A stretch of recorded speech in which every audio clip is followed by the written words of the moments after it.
Lah!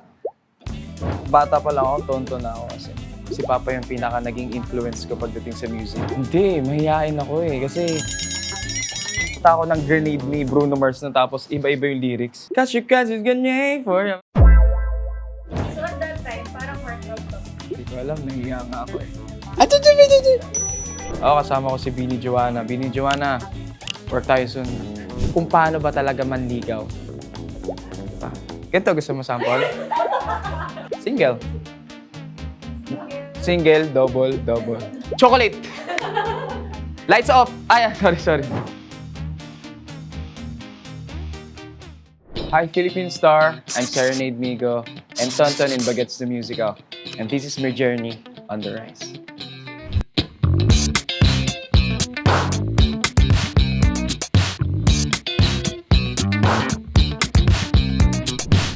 Ano kaya to? Nakaban ako ah. Lah!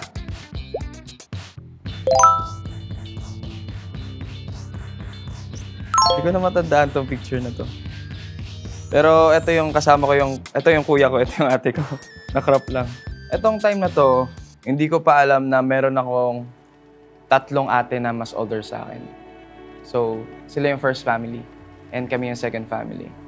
And eto, kami, 4 kami. Isang babae, tapos 3 lalaki. Tapos ako yung pangatlo.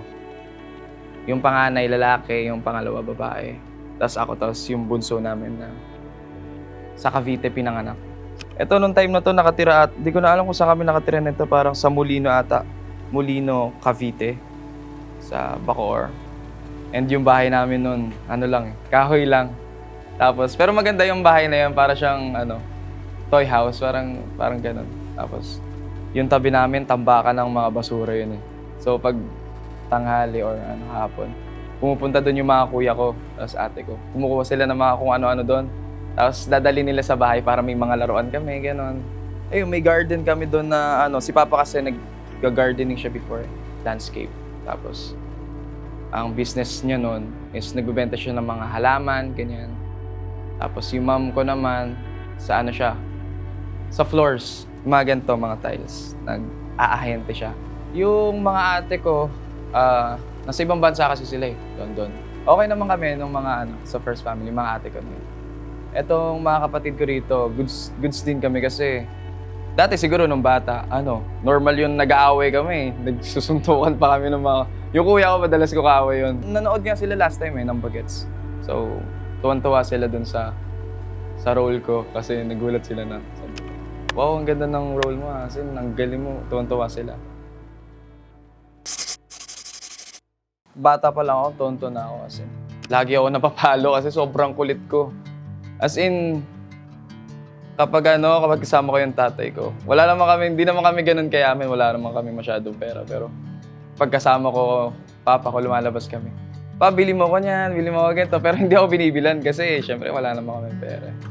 Pero, ayun, sobrang kulit ko nun. As in, lahat ng pwede kong gawin, ginagawa ko nun kasi nga, sobrang di ako mapakali sa isang lugar lang. Sobrang hilig magkaraoke ni Papa. And masasabi kong si Papa yung pinaka naging influence ko pagdating sa music.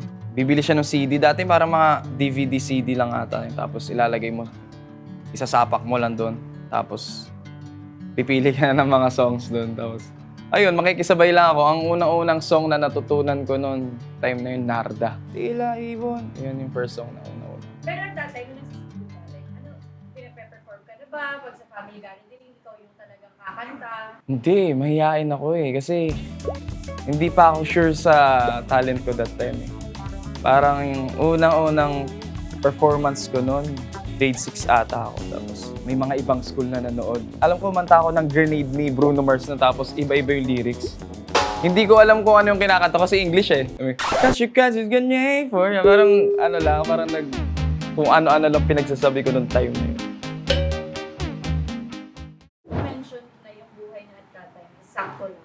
So, nakikita mo yung parents mo working hard for the family. So, bata ka pa lang ba na-instill sa mind mo? Ay, kailangan kong sipagan, kailangan kong galingan para at least bigyan si mom mas comfortable. Oo.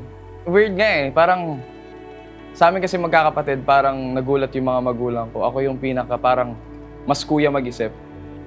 yung times na bibigyan ako ng baon ng magulang ko, pero nahihiya ako eh, di ba nga? Kahit naman magulang sila, responsibility nila yun. Pero para sa akin, parang nahihiya ako na manghingi sa kanila. Sa amin kami, sa family namin, si mama talaga yung provider namin kasi siya yung mas nag-work sa amin sa Manila, sa Makati. Pero nung pag sinasabi ko naman, ma, pwede ba akong mag-apply sa McDo, mga ganon, Jollibee? Ayaw niya kasi sabi niya, hindi na, kaya ko yun, ako nang bahala. Parang pinrovide nila, ginawa nila yung best nila para alagaan kami, pakainin kami ng tama, and palakihin kami na maayos na tamang asal, tamang behavior. Ang dami ko na sinabi no, bago pumunta sa next photo. No? Ano kaya to? Wow! Okay, nice. Nice. Ito yung first kong mag-perform sa mall ata or puntahan ng isang fan sa isang mall show. Isa sa mga pinaka-influence ko rin sa music is yung ate ko tsaka yung kuya ko. Sila kasi yung sikat sa school namin time na. Si kuya ko siya yung nagigitara tapos yung ate ko naman yung kumakanta. Tapos ako sumasabay-sabay lang ako. Meron kasi akong favorite song that time, yung One Time ni Justin Bieber. Idol ko talaga si Justin Bieber nung kabataan ko kasi, baby. Ang galing ni Milo. Ayun, video. Kung nakikita niyo yung ginagawa ni Milo, guys. Nagkaroon ako ng mga kaibigan na tumutugtog din. Ako yung isa sa mga nagsisimula na mag-ingay. Mga tinutugtog namin nun, 5 songs, 5 Seconds of Summer. Sobrang fan ako ng 5 Seconds of Summer nung time na yun. Sa school kasi apelido So tawag nila sa akin doon, Valid. Ang nagsimula talaga, si Kuya. Parang siya talaga yung famous nung time na yun sa school. Di ba? Uso sa school yung mga famous, yung mga crush sa school. Tapos sunod yung ate ko. Tapos parang, alam mo yun, sunod-sunod na lang. Valid yung tawag sa amin talaga. So at that time, parang heartthrob ka ba? Hindi ko alam, nahihiya nga ako Sa mga schoolmate ko dyan, kayo na makapagsabi. Pero talagang pag tumutugtog ako, iba yung feeling Talagang sabi ko, parang ito talaga yung para sa akin. That time, parang gusto ko siya i-pursue. Gusto ko talaga maging rockista.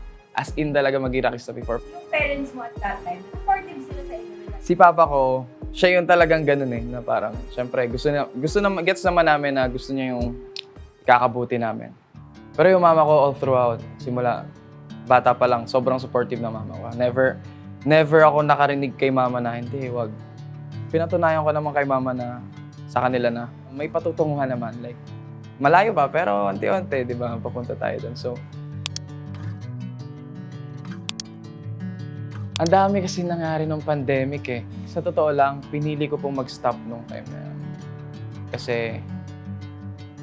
ang dami namin gastusin.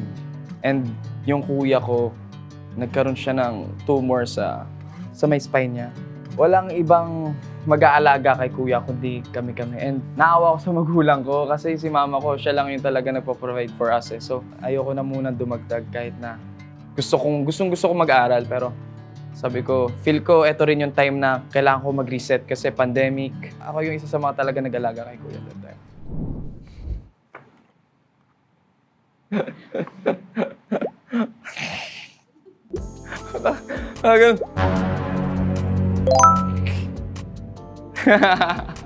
Tatawa ako.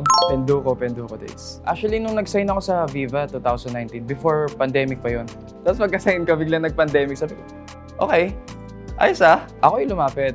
Kasi nung time na yun, kakatapos ko lang mag-audition sa ABS. PBB yun Twice nila ako na-call back, pero syempre, may mga mas best na nakuha. Parang ngayon yung time na sabi ko, ma, di ba meron kang kakilala sa Viva? May friend ka doon, schoolmate niya. Si Tita Evelyn to, yung RM din namin sa Serenade. Gusto mo ba doon? Kasi dating PA ni Sarah Geronimo yun. So, sige ba, try mo. Si Kuya talaga yung kinukuha noon before. Si Kuya ko. Kuya ko parang hindi niya ata pinapansin. Sabi ko, ako na lalapit. Ako na gagawa ng diskarte para makapasok sa Viva. So, talagang hindi ko gagawin to kung hindi ko pangarap to. Mas nag-sign ako sa music kasi bago ako mag-sign sa Viva, may mga song akong sinusulat. Para mga nakakatawa lang naman. Mga cute na music lang, yung mga title before na Sana All. Pag tumingin ka, akin ka, ginagawa ko siya ng music kasi sobrang bored ako ng time na yun. Tapos nakakatawa naman kasi yung mga tao nun, nagkaroon siya ng engagement sa Facebook. So natuwa ako. Yung mga word na sarado, may mga ganun time na ginagawa ko ng kanta. Ayun, nagparinig ako ng song sa Viva, parang pagkarinig nila, natuwa naman sila. Tapos pinag-sign nila ako agad. Kasi parang musical influences mo or Depende sa genre. Juan Carlos. Marami. Pero minsan tinitingnan ko kung ano yung mga bagay sa panahon na to. Kunyari, bumabalik ako sa 70s and 80s kung anong usong music o anong instrument yung ginagamit nila that time. So, nagagawa ko ng music, tapos pag may racket, kunin ako sa pelikula. Kinukuha ko sa music video para mag-acting. O, ito. Oo, sa Maharani. Kasama ko si Bini Joanna. Bini Joanna, work tayo soon. Ha? Masyado ka ng sikat eh. Ayun, meron pa ako sa disband data yun. Ano ba yung first racket mo? Ano talaga, How to Love Mr. Heartless. Nasa Prime Video pa ata siya. Kasama ko dyan si Ate Su Ramirez and Kuya Diego Loizaga. Ay, ito pala yun, Ito yun, Heartless. Ito yun. Ito, ate. Sa Japan to. Kaya ate. Sa Japan. Sa Japan, kasama namin dyan si Kuya Carlo, si Ate Julia, si Jairo Sakino. Ikaw ba, as an artist, may hard days ka din ba at that time? Sobra. Masaya at the same time, malungkot na era talaga na saan ba ako papunta nito? Ano bang patutunguhan ko? May mangyayari ba sa akin sa career ko? And ayun yung times na kaming dalawa ni Robby magkasama kami. Alam namin yung hirap eh. Na tayo na kumakain kami, delata. Wala kaming choice ng mga ganun times. Actually, isa sa mga pinakamalaking role yung sa Pendo ko. Grateful ako na binigyan ako ng opportunity ni Direk Jason tanggapin tong role na to, and sobrang saya ko na binigay niya sa akin to, and talagang pinaghandaan ko siya. Ang hirap ng mga action namin dyan, mga fight scenes namin. As in talagang hindi maiiwasan na magkasakitan, tamaan. Masaya ako, sobrang saya. Nakatrabaho ko si Kuya Mateo. Ang daming mga mahuhusay na actor na nakatrabaho namin that time. Ate Kylie. Ano naman yung masasabi mo na differences from singer to actor? Actually, ang dami ding pagkakaparehas. Pag kumakanta ka, dapat may emosyon din. Kung ano yung binibigay ng kanta, dapat ganun din yung binibigay mo. Same thing sa pag-acting. Siyempre, pag binigyan ka ng role, kailangan bigyan mo ng buhay, bigyan ng puso, bigyan ng damdamin, ng nararamdaman. And sana natin to. Nakabahan na ako Nice, okay. Kala ko. Yan. Nag-debut kami this February lang. Pero ayun, Serenade po. Actually, sobrang sawang-sawa na po sa mga pagmumukha nila. Then, joke lang. Di araw-araw kasi kami magkasama ng Serenade. And talagang pagising mo, mukha rin nila yung makikita mo. So, sobrang masaya ako. Sobrang papasalamat ako na sila yung naging kagrupo ko. Hindi lang namin tinuturing na katrabaho yung isa't isa eh. Tinuturing namin bilang isang kapatid. Ayun, alam naman ng mga yan na kung ano yung mga pinagdadaanan namin. Ayun, sobrang husay ng mga to. Ang dami kong natutunan sa kanila. Before kasi, 3 kami. Umalis yung isa. Then, nagpa-audition kami para humanap pa ng another member. Yung totoo, ang unang kailangan lang namin, isa lang talaga hinahanap namin sa audition. Nung na yun, namili kami, shortlist namin. Isa kami sa mga namili. Tumingin kami kung ano yung pinaka-the best. Ang natira, 10. Tapos, nung nakita na namin itong si Ellie at si Milo, sabi namin, parang eto na. Pero nung time na yun, as in, etong dalawa, close namin ni Gami, nakakasundo namin sila. Parang ang tagal na namin magkakakilala. As in, nung nagkasama kami, parang nagkukulitan na agad kami, tatawanan. Iniisip namin kung sino kukunin sa kanilang dalawa. So sabi na, what if dalawa na lang kunin natin para 4 tayo sa Serenade? And para masakto, di ba? Para even. Ang concept kasi ng Serenade is traditional and modern panliligaw. So, sa amin kasi gusto namin talagang ibalik yung nakasanayang panliligaw noon. Yung hinaharana, binibigyan ng mga bulaklak, binibigyan ng kalabaw, ng manok, ng lupa. Hindi, parang as in yung alam mo yung pupuntahan sa bahay para haranahin. Gusto naming ibalik yun eh. Kaming Serenade, gusto naming ibalik. Gusto naming ipakita kung paano ba talaga manligaw. Diba? Ganito gusto mo sample? Yung flower pala ba? Sinusubukan mo kayo. Gusto naming ibalik yung Serenade sa pamamagitan ng music namin. Ayun, sana abangan nyo lahat ng song na sinusulat namin and hinahanda namin para sa inyo. Ritmo and sa lahat po ng mga makikinig. And syempre, Philstar. And syempre, sa kanila. Ang tanong ng masa, manligaw ka naman. Oo naman. As in, pakat na lang po Charot. Joke lang. Oo naman. Kasi ako talaga, pag gusto ko yung isang tao, gagawin ko yung best ko para makuha yung loob niya, makuha yung puso niya. Ah? Single. Single, double. Sumayo, no? Single. Single ako. So far, happy single eh. Focus talaga ako sa ginagawa ko ngayon, sa craft, sa trabaho. Madalas kasi sa atin, ang hinahanap natin yung pag-ibig, pagmamahal mula sa ibang tao. Pero hindi natin hinahanap yung pagmamahal mula sa sarili natin.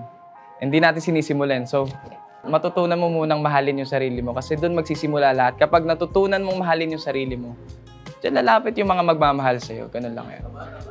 Diba? Last na. Gusto ko pa, meron pa ba extra dito sa likod? Wala na. Ay, sorry. Sorry, manager. Uy! Tinuturo ako! Sinot-not pala to eh. Ito yung first musical. Pero, nung grade 10 ako, high school, meron kaming teatro eh. Pangalan ng El Teatro sa school namin. And doon nagsimula na, sabi ko, ang saya pala mag-theater. So, ang tagal ko na siyang pangarap, pero hindi ko alam kung paano sisimulan. Hindi ko alam kung saan ako mag-audition. So, nung nakakuha ko yung Tonton, hindi ko talaga in-expect. As in, sobrang dream come true. Ang masasabi ko lang, thank you. Thank you po. Maraming salamat, Peta and Viva. Philstar, salamat din. Baka makalimutan. Yari ako dyan. So, ano naman yung nakikita mo na napaka-fulfilling? Masaya. Masaya from watching sa film. As in talagang tinrabaho ko yung character ni Tonton eh. Yung gesture niya, Actually, marami din akong iniba eh. Kasi, syempre, iba yung original Tonton. Yung kilos niya, lahat, as in, paano siya magsalita, ano yung mga mannerism niya. From audition pa lang, ayun na yung niread sa amin, pinaread sa amin ni Milo. Kasi nagtatanong ako, may pinaread sa'yo, ganyan. Kasi yung sa akin, Tonton, pares kami. Tapos yung sa dalawa namin kasama, Gilbert. Simula audition hanggang sa matapos, Tonton talaga yung nakuha ko. So ano naman yung feeling mo na working with your fellow bagets ka, sila Milo, Andres? Sa fellow, except kay Milo, masaya ako. Kay Milo, hindi ako. Hindi ko ma-imagine yung bagets kung wala sila. Sobrang saya lang kasi sa amin, walang competition eh. Competition namin sa mga sarili namin. Nag-guess niyo ba yun? And ayun, nagtutulungan kami, tawanan lang, kahit na nahihirapan. Ang talented na mga tao na to. Siyempre, yung mga magulang din namin dyan, mami namin. Siyempre, the PETA people, PETA creative, mga creative people. Maraming salamat sa inyo kasi hindi kayo nagsawa na tulungan kami and i-guide kami kahit na makukulit kami. Hindi ko inakala na masusurvive ko. Though ako, alam ko naman sa sarili ko na kaya ko eh. Kasi kaya ko yung pagod. Pero yung idea na sasayaw ako, isa yun sa mga talagang iniisip ko, paano ba yun? Ano kaya itsura ko? Pero pag nasa teatro ka kasi, may nagsabi nga sa akin na dapat wala kang pakialam sa itsura mo. Kung ano magiging itsura mo kasi.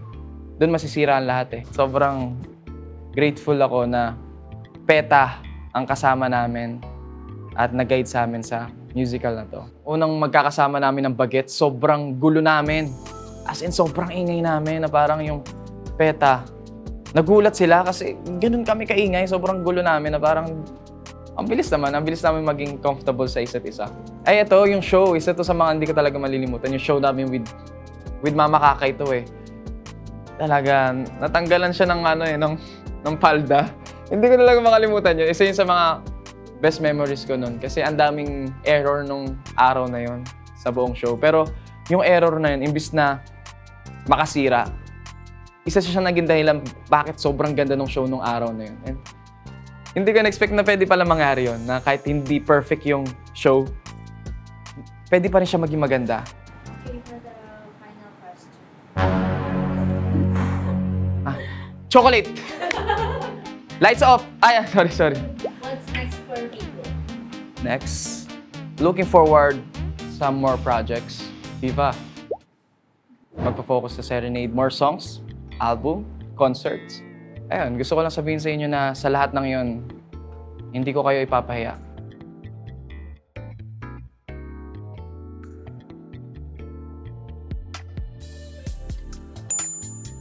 Hi everyone! Ako nga ulit si Migo Valid, Serenade Migo, and Tonton sa Bagets The Musical. And ayun, iniimbitahan ko kayo na i-stream ang Ikaw Lang by Serenade sa lahat ng digital platforms. Kasama namin dyan si Rafa, Victorino. And ayun, you can follow us sa serenade.official and para updated kayo sa lahat ng mga ganap namin and mga releases namin. This has been Migo. And don't forget to like this video. And syempre, dapat mag-subscribe kayo sa Philippine Star YouTube channel. Kaya ayun, kita kits.